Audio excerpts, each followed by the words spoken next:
mayam si ngo khamba sida cloudy oiri se khamba sida bombla tha bai ne khamba diwali gi akoi gi isan pi lordship ya na hai ba do sab sab ne ba khanga ba kaino ga na air pollution hai je sai bombla tha ba mayam na si cloudy natti ba khanga ba bombla tha ba gi keno mayam na nga si pungkai ama pung ani ahung gi manung da si oire ni khamba uni na sumai na to bu su na te de keno to bu su na te adu yem bi ro ta seng na ga ne yamna kedo yem se sumai na tha ba se sumai na jin ji da pu pa se shor hom bu ngam dre ba khanga ba kedo do no si da yem u wa mayam ha we de di tha ri ba keno to ri ba pollution di kitang depend to ba dar ka oi na khoi ju khamba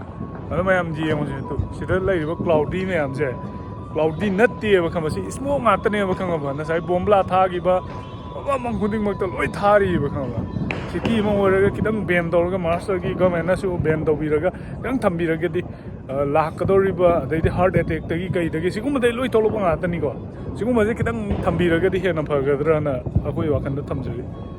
bye mi hom na koram jari